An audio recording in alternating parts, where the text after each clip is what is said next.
जय जय रघुवीर समर्थ। शुका सारिखे पूर्ण वैराग्य ज्याचे, वशिष्ठा परी ज्ञान योगेश्वराचे, कवी वाल्मिका सारिखा मान्य ऐसा, नमस्कार माझा सद्गुरु रामदासा। जय जय रघुवीर समर्थ। मन हेची राम जनी मेघ श्याम, देही आत्मा राम पाहे डोळा, पाहुनिया डोळा स्वरूपी मुरावे, वाचेसी असावे राम नाम। जय जय रघुवीर समर्थ। श्री समर्थांपुढे नतमस्तक होऊन त्यांना वंदन करते। तुम्हा सर्व श्रोत्यांना अभिवादन करते। काल आपण आत्मारामातील त्याग निरूपणमधलं ओवी 24 बघितली होती आणि त्याचं फक्त उल्लेख करून थोडासा आपण थांबलोही होतो। थोडा त्याच्या विशेष अर्थामध्ये किंवा गूढार्थामध्ये आपण जाऊया।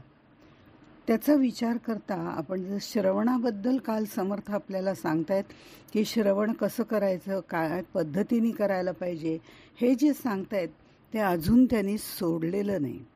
त्याच्याबद्दल ते अजून आपल्याला माहिती देत आहेत, कारण श्रवण ही भक्तीची पहिली पायरी आहे आणि नीट श्रवण केलं नाही तर आपल्याला त्याचा अर्थ गूढार्थ उलगडत नाही। श्रवण करताना समर्थ असं म्हणतात, तैसा शब्द वरुषाव होता असोने दावी व्यग्रता, श्रवणपुटी सामाविता मनन करावे। हे आपण बघितलं। लागवेग जाणून शब्दांचा, आवाका पहावा मनाचा, शब्दा आतील गर्भाचा साठावा घ्यावा, अशी 24वी ओवी। श्रवण हे आपण स्थूल शरीराने करतो, म्हणजे कानाने करतो। मनन हे सूक्ष्म इंद्रियांनी होतं। स्थूल शरीर, सूक्ष्म शरीर। आता ते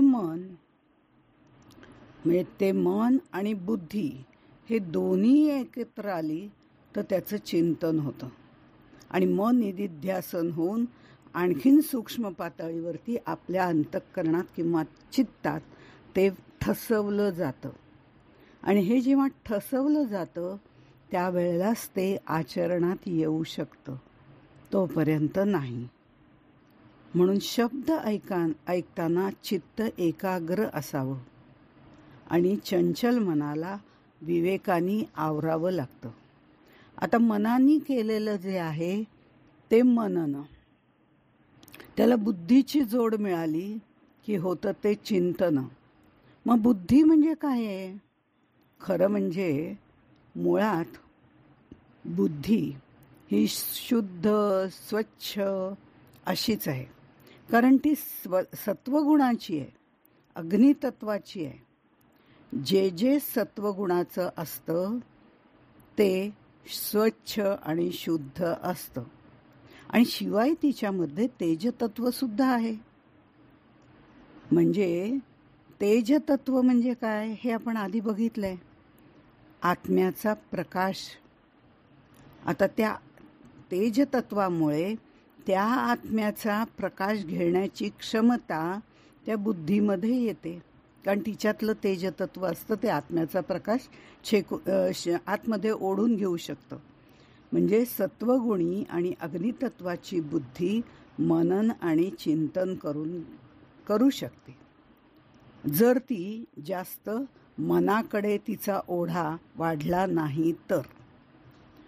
तो बुद्धीच्या दृष्टिकोनातनं आपण बघितलं तर ते मनन चिंतन होऊ शकतं. आता चातक पक्षाचं जे आपल्याला काल उदाहरण बघितलं ते तो शुद्ध पाणी पितो वगैरे आपल्याला माहिती आहे. आपण त्याचा उल्लेखही करून झालेला आहे. जीवन सकळ अव्हेरी भूमंडळीचे. जीवन म्हणजे पाणी. भूतलावरच्या सर्व पाण्याचा तो अव्हेर करतो, फक्त आणि फक्त शुद्ध पाणी पितो. एवढाच अर्थ आपण काल बघितला. आता जेव्हा मनबुद्धीचा विचार करतो त्यावेळेला त्यातली सूक्ष्मता, त्यातला गूढार्थ आपल्या लक्षात येतो आणि मग मनन चिंतन कसं करायचं हेही लक्षात येईल. साधनेतली काही पथ्य सांगितलेली आहेत. त्याच्यामध्ये जर साधक व्हायचं असेल तर काही पथ्य पाळावी लागतात. चातक शुद्ध पाणी पितो. जीवन सकळ अव्हेरी. जीवन म्हणजे जीवनामध्ये घडणाऱ्या घडामोडी ज्या काही घडत आहेत, व्यावहारिक सत्तेमध्ये ज्या काही घडत आहेत त्या सगळ्या काही वेळेला आपल्याला आनंद देतात, पण काही वेळेला आपली शांती, समाधान सगळं घालवून टाकतात. अशा अनेक गोष्टी व्यवहारामध्ये होत असतात. इथे जीवन सकळ अव्हेरी भूमंडळीचे म्हणजे आपल्या साधनेमध्ये फक्त शुद्ध विचार घ्यायचे. चातक पक्षी जसं शुद्ध पाणी पितो त्याप्रमाणे त्यासाठी आध्यात्मिक ग्रंथ वाचायचे, कारण ललित साहित्य चित्त व्यग्र करतं आणि संत साहित्य चित्त शांत करतं. त्यामुळे ते वाचणं गरजेचं आहे. आपल्यामध्ये बुद्धिभेद केला जात नाही जर आपण संत वाङ्मय वाचलं तर.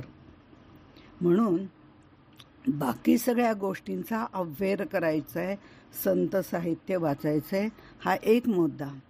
दुसरा मुद्दा असा आहे की आपल्याशी सुसंगत नसलेला विचार झटकून टाकायचा आहे. तो झटकणं अत्यंत अवघड असतं. अन्य जीवनामधले अन्य विचार अव्हेरी म्हणजे दूर सारून टाकायचे. आपण नको त्याच गोष्टींचं चिंतन करत बसतो. कोण काय म्हणालं, कोण कसं म्हणालं, मग ते असंच का म्हणालं, या सगळ्या गोष्टींचं चिंतन करत बसतो ज्याचा आपल्या आध्यात्मिक साधनेशी काहीही संबंध नसतो. उदाहरणार्थ, अमक्या तमक्यानी मला तमकी साडी इतकी काहीतरी दिली, आता मी बघतेच अमक्या अमक्या काय बारसं होतं आणि त्यावेळेला जी साडी दिली ती इतकी काही अगदी वाईट होती वगैरे वगैरे. पण तो विचार आता तो मुलगा ज्याचं बारसं झालं होतं तो 15 वर्षाचा झाला तरी तो विचार आम्ही मनामध्ये घट्ट रुजवून ठेवलेला असतो, कारण त्याचं एवढं चिंतन झालेलं असतं जे करायला नको. साडी अशाश्वत आहे. ती कुठली दिली याच्यापेक्षा ती प्रेमाने दिली याला महत्त्व द्यायचं आहे आणि आपण ती नेसू शकतो. असे कोणते रंग या वयामध्ये किंवा तरुण वयामध्ये आपल्याकडे नाहीत असं होत नाही, पण तरीसुद्धा आपण आपल्या रंगाचा मात्र बेरंग करून घेतो. हे सतत त्या गोष्टीचं, व्यवहारातल्या नको असलेल्या गोष्टींचं आपण चिंतन करू शकतो हे आपण पहिलं लक्षात घ्यायचं. आणि ते 15 वर्ष बाळगून ठेवतो की आता लग्नामध्ये मी बघतेच तिला कुठली साडी द्यायची. सोडून दे ना, कशाला पाहिजे. मग ह्या अशाश्वताचा इतका आम्ही चिंतन करू शकतो, विचार करू शकतो, मग शाश्वताचा का नाही करू शकणार.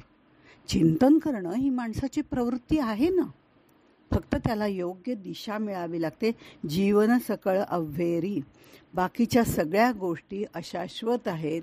त्या अशाश्वत गोष्टींचं चिंतन करण्यापेक्षा जो प्रत्यक्ष परब्रह्म परमेश्वर आहे, शाश्वत आहे, त्याचं चिंतन करायचं आहे. बाकीचं सगळं व्यावहारिक सत्तेतलं, जीवनातलं अव्हेरी सोडून द्यायचं आहे, सगळं सोडून द्यायचं आहे. साधकांनी वायफळ गोष्टींचं चिंतन रवंथ न करता शुद्ध परमार्थाचे चिंतन करावे. हेही आपल्याला चातक पक्षाच्या कथेवरनं कळतं. पुढे समर्थ म्हणतात, लागवेग जाणून शब्दांचा आवाका पहावा मनाचा, शब्दातील गर्भाचा साठावा घ्यावा. श्रवण करतो त्यावेळेला आपण बघितलं स्थूल सूक्ष्म इंद्रिय म्हणजे कानामागचा कान जागृत ठेवणं अत्यंत गरजेचं आहे. आणि हे जसं आहे तसं इंद्रिय स्थूल सूक्ष्म, कारण स्थूल इंद्रिय म्हणजे आपला देह, तो पण एका ठिकाणी स्वस्थ चित्ताने बसायला पाहिजे की नाही, तर कान त्यांचं ग्रहणशक्ती वाढवतील, मग कानामागचा कान जागृत होईल. हे सूक्ष्म इंद्रिय. म्हणजे मन बाह्य विषयात असेल तर चित्त व्यग्र होतं. तसंच ते एकाग्र करायला हवं. म्हणजे सद्गुरू काय बोलतात, काय सांगतात ते आपल्या लक्षात येतं आणि त्याच्या मागचा गूढार्थ लक्षात येतो. त्याच वेळेला आपली स्मरणशक्ती, स्मृती जागृत असायला पाहिजे. आधी काय सांगितलं होतं सद्गुरूंनी, आता काय सांगतायत सद्गुरू, हा कुठेतरी आपल्या मनामध्ये निग्रह असला पाहिजे की ते ऐकून त्याचा रेफरन्स लावणं. शब्दाचा अर्थ काय आहे हेही लक्षात घ्यावं लागतं. आमचं कसं होतं थोडंसं की आज स्वयंपाक करता करता ते प्रवचन होतं ना, ते ऐकून टाकलं. आम्ही स्वयंपाकही करतोय, प्रवचनही ऐकतोय, साईडला लावून ठेवलेलं असतं. काही वेळेला ते व्यग्रचित्ताने केलं जातं. सुरुवातीला पहिलं श्रवण तसं करायला हरकत नाही, पण नंतर शांत बसून त्याच्या नोट्स काढणं, त्याच्यातनं काय काय मतितार्थ आहेत ते बघणं, काय सांगितलं आहे, आपल्याला काय कळलं आहे, या गोष्टींचा विचार करणं, हे खरं म्हणजे एकाग्र चित्ताने ऐकणं आहे. पण आम्ही स्वयंपाक करता करता प्रवचन ऐकून टाकतो, त्यावेळेला ते टाकूनच देतो आणि टाकून दिलेल्या प्रवचनावरती आम्ही छान सुंदर अशी चिन्ह पाठवतो. म्हणजे हे ऐकणं आहे, हे श्रवण नाही, आणि श्रवण भक्ती तर त्याहून नाही. मग शब्द म्हणजे काय, शब्दाचा अर्थ काय, शब्दाचा भाव काय आहे, सद्गुरू सांगताना त्यांचा भाव काय आहे, भावार्थ काय आहे, या सगळ्या गोष्टी बघाव्या लागतात. उदाहरणार्थ, आम्ही नाशिकला राहत होतो तेव्हा बरेच जण यायचे, कोणी कोणी यायचं, कुठे राहता, काय राहता, तुम्ही कुठे राहता, असं वगैरे जेव्हा विषय व्हायचा तेव्हा ते म्हणायचे आमचं घर गंगेवरती आहे, आमचं घर गंगेवरती आहे. आता खरंच ह्यांनी गंगेवर घर बांधलं होतं का, तर नाही. कसं शक्य आहे ते? त्याचा गूढार्थ हा आहे की गंगेच्या किनाऱ्यावर, गंगेच्या जवळ, गंगा म्हणजे तिथे गोदावरी वाहते पण तिला सर्व गंगाच म्हणतात, कारण प्रत्येकाला आपल्या जवळची जी नदी आहे ती गंगेप्रमाणे पवित्रच असते. त्यांनी गंगेच्या किनाऱ्यावर किंवा जवळ घर बांधलंय हे आपल्या लक्षात यायला पाहिजे. शब्दाचा शब्दशः अर्थ न घेता गर्भितार्थ काय आहे हे पाहावं लागतं. बरं, दुसरं, ज्या वेळेला आपण श्रवण करत असतो त्यावेळेला शब्दांची फेक कशी आहे इकडेही लक्ष द्यावं लागतं. उदाहरणार्थ, छान आहे हां, छान आहे हां म्हणजे खरंच छान आहे असं म्हणायचं असतं. छान आहे हां हा कुठेतरी विरोधात्मक, उपहासात्मक शब्द येतो, त्याचाही अर्थ उलगडला पाहिजे. यात फरक आहे असं सर्व समजलं म्हणजे चिंतन करता येईल. या सर्व गोष्टींचा उलगडा होण्यासाठी श्रवण आधी एकाग्र चित्ताने करावं लागतं. आणि श्रवण ज्या वेळेला एकाग्र चित्ताने केलं जातं तेव्हा साधना कशी करायची ते कळतं, काय करायला हवं ते कळतं, आणि ते करत असताना ते जर काय होत नसेल तर त्याच्यामध्ये काय करायला हवं तेही कळतं. म्हणजे आम्ही काही वेळेला पारायण करतो, पारायण करण्याबद्दल अजिबात दुमत नाही, ते जरूर करावं, वाचाशुद्धी त्यांनी होते. पण पारायण आम्ही करतो त्यावेळेला मनामध्ये असं ठरवतो की चला तेवढंच पारायण झालं की आपल्या पदरामध्ये पुण्य पडेल, म्हणजे ते पुढच्या जन्मी त्याचं चांगलं फळ तरी आपल्याला मिळेल, म्हणजे आम्ही इथे पुनरपी जननमची तयारी करून ठेवतो. मग पारायण करायचं नाही का? करायचं ना, पारायण करायचं, पण ते पुण्य मिळवण्यासाठी करायचं नाही. आपली वाचा शुद्धी व्हावी, आपली चित्तशुद्धी व्हावी या दृष्टिकोनातनं करायचं आहे. त्याचं फळ काय मिळेल ही अपेक्षा करायची नाही. ज्ञानेश्वर माऊली म्हणतात, स्वर्गा पुण्यात्मके पाप येईजे, पापात्मके पापे नरका जाईजे, मग माते जेणे पाविजे ते शुद्ध पुण्य. म्हणजे पुण्यात्मक पाप, आता पारायण केलं, पुण्य आहे, पुण्य मिळणार आहे आपल्याला, पुण्यात्मक, पण पुण्य मिळवण्यासाठी काहीतरी हेतू मिळवण्यासाठी किंवा 11 पारायणं करीन का आता अमुक अमुक होऊ दे, हे सकामता, ह्याला पुण्यात्मक पाप असं म्हटलेलं आहे. पुण्यात्मक पाप करून स्वर्गात जाता येतं आणि पापात्मक पापाविषयी सांगण्याची काही गरजच नाही. ते आपण बऱ्याच वेळा करतो, त्यांनी नरकात जातो. पाप पुण्य कधीही प्लस मायनस होत नाही. भरपूर पुण्य करा आणि इकडे भरपूर थोडी पापं केली तरी चालतील असं नाही. पुण्याचं फळ पुण्यच आहे, पापाचं फळ वाईटच आहे. त्यामुळे ह्याचं प्लस मायनस कधीही होत नाही. दोन्हीही भोगण्यासाठी भूतलावर जन्म घ्यावाच लागतो. मग यातनं सुटका कशी आहे? पारायण करायचंय, अर्चन भक्ती करायचे, श्रवण भक्ती करायचे, सगळं करायचंय. पण शुद्ध पुण्य केलं तर स्वरूपाला प्राप्त होतो. म्हणजे मग ते माते जेणे पाविजे ते शुद्ध पुण्य. म्हणजे असं की जो पाप पुण्याच्याही पलीकडे जातो, त्याला कशाचीच अपेक्षा नसते. निष्काम बुद्धीने तो ज्या वेळेला हे सर्व करतो त्यावेळेला तो पाप पुण्याच्याही पलीकडे जातो. कारण त्याला पापही नको असतं, पुण्यही नको असतं, काहीच नको मला, त्याच्याही पलीकडे जातो. त्यावेळेला तो भगवंताला प्राप्त होतो. आणि बृहदारण्यकामध्ये हा ठाम निर्णय सांगितलेला आहे. 6 विद्वान, कोण विद्वान आहे? 6 विद्वान, तो विद्वान आहे. 6 विद्वान पुण्य पापे विदेही परमताम उपैती. म्हणजे पाप पुण्याच्या पलीकडे जातो, तो भगवंताला प्राप्त होतो. हा निर्णय बृहदारण्यकामध्ये दिलेला आहे. मग तिथपर्यंत जर आपल्या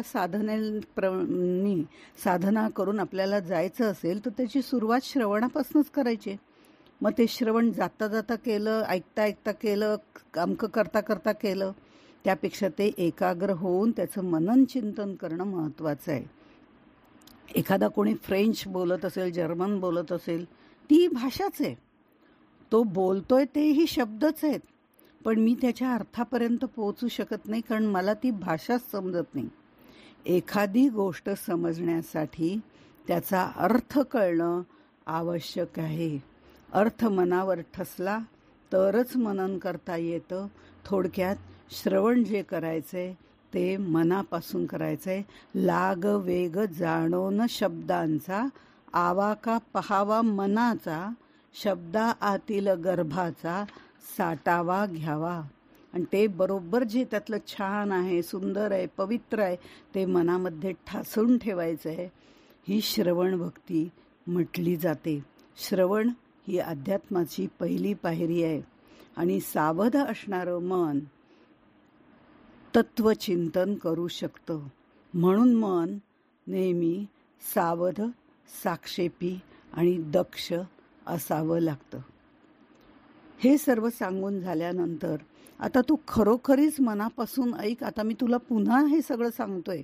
खरं म्हणजे सद्गुरू असं म्हणतात, एकदा सांगितलं की शिष्याला ते कळलं पाहिजे. तेवढी त्याची श्रवणाची ओढ वाढली पाहिजे, तेवढं त्याची मनन चिंतनाची तयारी झाली पाहिजे. पण इथे समर्थ म्हणतात, मी तुला पुन्हा सांगतोय, कारण परमार्थात नेहमी मुळाशी जावं लागतं. आता तूच तुझा विचार कर असं समर्थ म्हणतात. आणि 25व्या ओळीमध्ये ते म्हणतात, अरे तू कोण कोणाचा, कोठून आलासी कैचा, ऐसा विचार पूर्वीचा, घेई बापा श्रीराम. अरे ता जन्मांतर केतले, काय मानितोसी आपुले, ऐसे तुआ विचारिले, पाहिजे आता श्रीराम. इथे समर्थांनी लौकिक दृष्टीने हे प्रश्न विचारलेले नाहीत. अरे तू कोण कोठचा, कोठून आलास वगैरे, तुझं नाव काय, गाव काय, आई वडील काय, त्याची त्यांना काही गरज नाही आहे. अरे तू कोण कोणाचा, यामधला तू जो आहे, तू कोणाला उद्देशून म्हटलं आहे हे महत्त्वाचं आहे. व्यावहारिक सत्तेमध्ये ठीक आहे, मला विचारलं तू कोण, तर मी म्हणेन मी संध्या कोलटकर. तू कोणाची? मी माझ्या आईवडिलांची. किंवा तू कुठून आलीस तर पुण्याहून आले, किंवा तुझा जन्म कुठला तर मी म्हणणे अमक्या अमक्या ठिकाणचा आहे. अशा अनेक गोष्टी आहेत. पण पारमार्थिक जगतामध्ये किंवा त्या सत्तेमध्ये हे अपेक्षित नाही. समर्थ जेव्हा म्हणतात, अरे तू कोण कोणाचा, कोठूनही आलास कैचा, ऐसा विचार पूर्वीचा घेई बाबा. म्हणजे हा तू वेगळा आहे. तू कोण असं जेव्हा विचारलं जातं त्यावेळी पारमार्थिक दृष्ट्या मी म्हणजे जीव, मी म्हणजे आत्मा, मी म्हणजे परब्रह्म. आता कोण कुठल्या पातळीवर आहे त्याप्रमाणे उत्तर देईल. मी म्हणजे जीव. मग जीव म्हणजे तरी कोण? जीव म्हणजे आत्मा आणि बुद्धी आणि बुद्धीत पडलेला ज्ञानप्रकाश, म्हणजे 3 घटक मिळून जीव ही संकल्पना तयार होते. प्रत्यक्षात जीव दाखवता येत नाही. हा माझा हात, हा माझा पाय, हा माझा डोळा, हे जसं आपण दाखवतो तसा जीव कुठे दाखव बरं, तर तसं दाखवता येत नाही. म्हणून म्हटलं जातं की आत्मा, बुद्धी आणि बुद्धीत पडलेला ज्ञानाचा प्रकाश म्हणजे आत्मप्रकाश, या 3 घटकांना मिळून जीव नावाची संकल्पना तयार होते. आणि त्याला अविद्या विशिष्ट चेतन असे शब्द आध्यात्मिक दृष्टिकोनातनं वापरले जातात, संज्ञात्मक वापरले जातात. पण एवढ्या खोलात समर्थ आपल्याला असे अवघड शब्द कधीही सांगत नाहीत, कारण आपल्याला समजणं हे महत्त्वाचं आहे. पंडिती थाटामध्ये बोलणं सोपं असतं, पण ते सर्वांपर्यंत पोचणं कठीण असतं. अध्यात्मामध्ये ते सर्वांपर्यंत पोचायचं असेल तर साध्या सोप्या शब्दामध्ये सांगणं गरजेचं असतं. मी म्हणजे जीव, मी म्हणजे आत्मा, मी म्हणजे ब्रह्म, अशा पद्धतीने हे उत्तरं आपल्याला द्यायची असतात. आणि मग खरं म्हणजे हे कसं काय आपल्याला दाखवता येईल तर तेही आपण बघूया. पण तत्पूर्वी पुढचा प्रश्न आहे, तू कोणाचा? मी तर खरं कोणाचाच नाही आहे, कारण मी मुळात अजन्मा आहे. कुणाचा तरी आहे असं म्हटलं म्हणजे दुसरं कोणीतरी लागतं ना. मी माझ्या आईवडिलांची म्हणजे कोणाची, तर दुसरं कोणीतरी लागलं ना. म्हणजे दुसरं कोणीतरी लागतं. इथे दुसरं तिसरं कोणी नाही. मी एकम एव ब्रह्मच आहे. मी एकम एव ब्रह्मच आहे. मग कुठून आलास? मी कुठून आलोही नाही आणि कुठे जाणारही नाही. जाण्याचा प्रश्नच येत नाही, कारण मी आहेच आहे. असतची असे, असं परब्रह्मस्वरूप आहे. हे आमचं खरं रूप आहे, आत्मस्वरूप आहे, आत्मा रामाचं रूप आहे. ऐसा विचार पूर्वीचा घेई बापा, असं म्हणण्याचा उद्देश त्यांनी 21 समासी दासबोधामध्ये हे सर्व सांगितलेलं आहे. त्यातला विचार लक्षात घे, त्यावर विचार कर.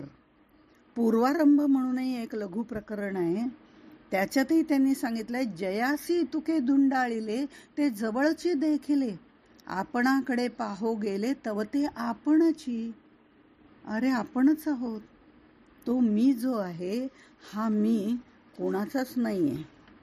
हा मी म्हणजे जीव, आत्मा किंवा ब्रह्म आहे. मी कुणाचाच नाही आहे, कारण मी अजन्मा आहे. आणि मी कुणाचाही नाही, कारण मी एकमेव द्वितीय आहे.